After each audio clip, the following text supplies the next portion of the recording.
May paglilinaw ang ina ni Factor na si Divine Gonzalez hinggil sa wala daw silang utang na loob sa pamilya ng Kapinpin dahil sa mga sinasabi nito against sa Kapinpin family.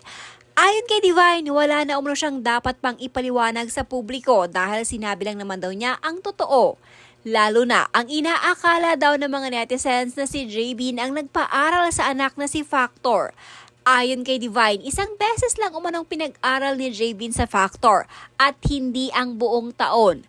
Ginawa lang naman daw ni Javin ito na pag-aralin ng kanyang anak para lang may mai-content ang Kapinpin family. Bakit hindi na lamang daw tanggapin ng mga netizens na ang ginawang pagpapaaral umano ng Kapinpin family sa kanyang anak ay pinagtrabahuan naman din ito ni Factor? Nagpapasalamat naman daw si Divine sa ginawa ng Kapinpin family sa kanyang anak. Ngunit mapapanood naman daw ng mga netizen na nagtrabaho si Factor sa pamamagitan ng paggawa ng content.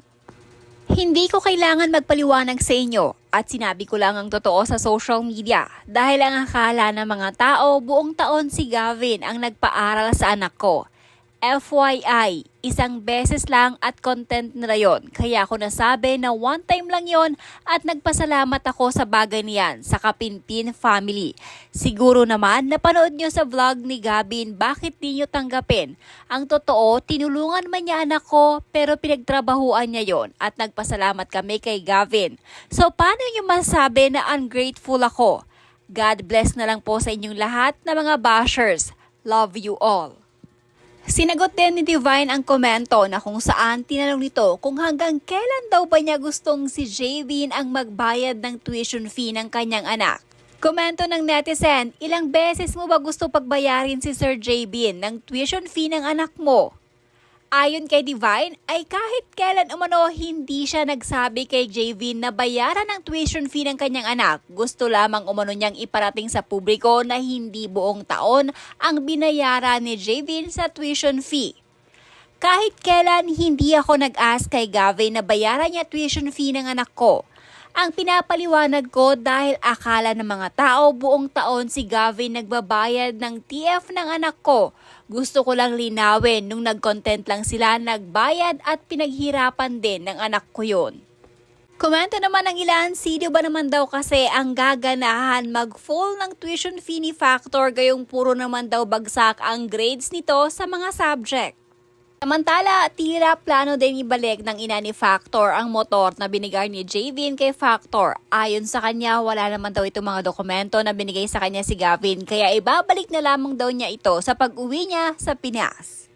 Bakit kailangan i-restrict ang anak ko? Dapat nag-reply ka sa anak ko. Pero hanggang ngayon ay hindi mo pa din sinisin ang message ng anak ko sa'yo. Tapos kung ano-anong sasabihin mo sa live tungkol sa anak ko, sana kinausap mo na lang siya ng personal. Hayaan mo siyang pumunta dyan sa bahay nyo. Hayaan mo pag uwi ko dyan ay pupunta kami dyan sa bahay nyo at isasaoli ko yung motor na binigay mo dahil hindi mo din naman binigay ang papel ng motor.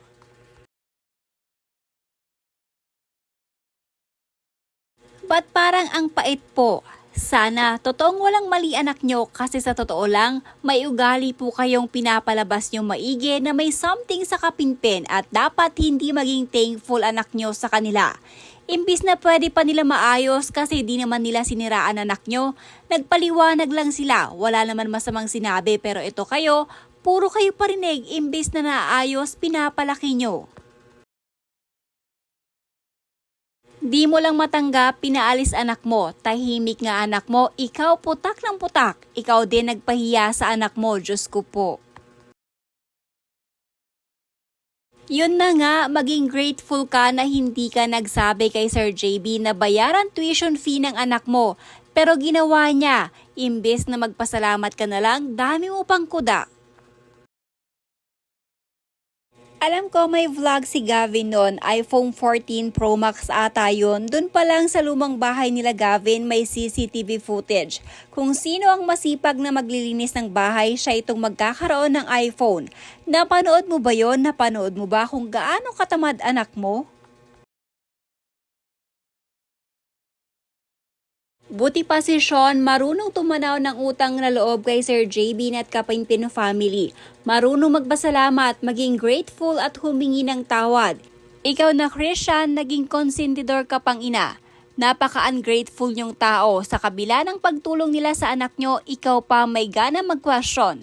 Siguro naman, mas alam nila lahat ng nangyayari at galaw ng anak nyo kasi sila ang palaging kasama ng anak nyo. Bawat sulok ng bahay ng Kapinpin family puno ng CCTV.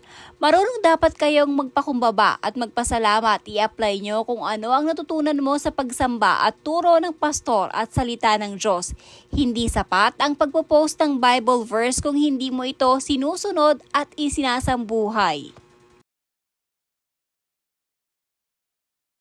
Sabi ang lala ng comment section, yung mga basher madalas mga nanay pa. Dapat naintindihan nyo feelings niya, hindi porket si JB yung sikat, siya yung pakikinggan nyo lang yung side. Pakinggan din naman natin yung side ni Nanay Chismosa tayo, di ba? I-upgrade naman natin pagiging pakialamera natin, di yung tamang husga lang tapos damay pati walang kinalaman. Normal reaction bilang isang nanay ang kabahan, lalo na famous influencers yung nag-live. Diyos ko, walang nanay ang gusto maglagay sa alanganin anak niya. Kahit sino mag-overthink sa sinabi ni Javin, syempre gusto malaman ng nanay niya yon. Nagsabi lang si Gavi na di na niya papangalanan yung tao, di na nga lang sinabi kung anong dahilan. Para din sa mga naghahanap kay Factor sa Kapinpin family, nagsalita siya. Kasi once nalaman na ng tao kung bakit wala na sa Kapinpin si Factor, tatahimik na. Kaso ante, ikaw nagpalala. Madam, sabi niyo po mabait anak mo. Sabi din ng iba, given po yun na mabait siya. Pero did you think papalisin niya ang anak mo ng basta-basta kung mild lang ang kasalanan? If he was beyond boundaries, obviously papalisin yan siya ni Sir Jabin. At di yan siniraan ni Sir Jabin si Factor. Actually, he doesn't say anything. Kayo lang naman nagpapalaki ng issue.